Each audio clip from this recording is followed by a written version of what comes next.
I'm blanking. Oh gosh. Teach me how to love me, even when I'm asleep.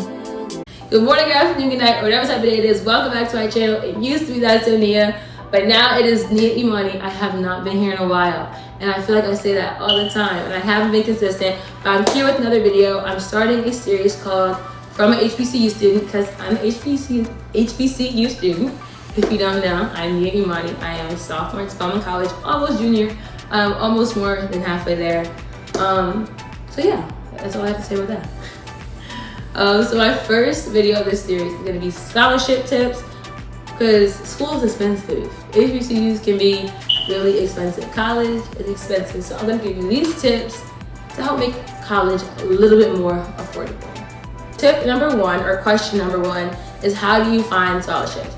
So number one, dedicate 2 days a week, 15 minutes a day looking for scholarships, and look everywhere, social media, look in hashtags, Instagram, TikTok, Twitter, look up hashtag scholarship, hashtag HBCU scholarship, anything, because we use social media for everything else, so why not use it to find scholarships as well. Make sure your friends know your major or your general interest, so when they're looking for their scholarships, if it doesn't apply to them, they can text it to you and be like, hey, I can't use this, but you might be able to, and now there's one more scholarship in your back pocket. Make scholarship group chats where all your friends can send scholarships. I remember I did that my freshman year. We all sent scholarships to each other, because at the end of the day, it really is a team effort. And then reach out to local organizations, churches, restaurants, sororities. Literally look up corporation names and put scholarship after it, like Nissan scholarship, Honda scholarship. I've literally gotten like 2 or 3 scholarships that way, so that's always a good way to find scholarships. And tip number 2 is stay organized. So create a spreadsheet and stick to it, and then also be consistent. So your spreadsheet should look like the name of the scholarship, how much it is, when it's due, and how far you've gotten in the application if you started it. And then obviously one at the end to say, like one column at the end to say if it's completed or not. Using that will help you organize your scholarships a lot better, so you won't be trying to put everything in your head. If you don't want to make a spreadsheet, you can like write it down, but I find that a spreadsheet is more helpful, because when I'm done, I just highlight the whole row and then move to the next one. So now tip number 3 is work smarter, not harder. So instead of writing a different essay for each scholarship, write 3 to 5 basic essays and then critique them or alter them to the specific scholarship question. So a lot of scholarships have pretty similar questions.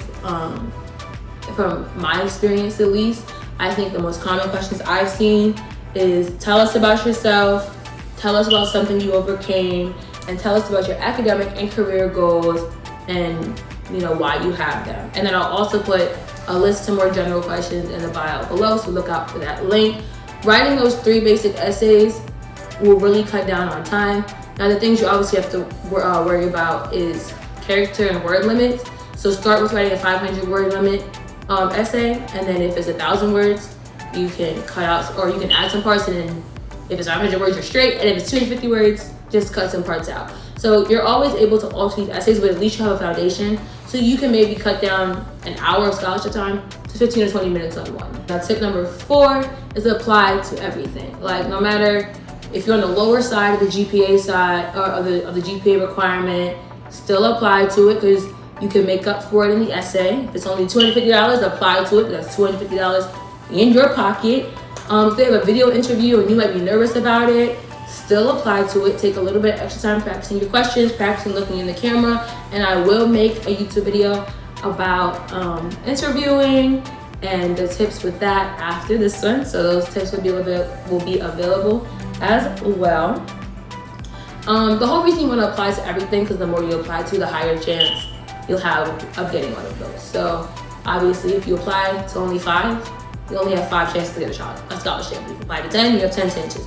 So you always want to increase your chances, so apply to everything. Like literally, if you're just sitting and watching TV, just sit there and apply to stuff. And then tip number 5, relax. I understand like paying for school is stressful because it's something that's important to you, but it's really, really expensive. So relax, make sure you have that support system, whether it be a friend, a professor, a parent, or guardian, whatever. Make sure you have somebody to hold you accountable, so they can be like, hey, did you get that done? And also like the spreadsheet that I mentioned earlier, make sure you share it with somebody so they can check you. Because like sometimes being checked can be like annoying, but it really does help to have somebody who also knows what you're working on so they can help you work on it. Always plan ahead. Try to turn a scholarship in the day before the due date, because then that makes it harder for you to get it in and edit it and do whatever you want to do with it.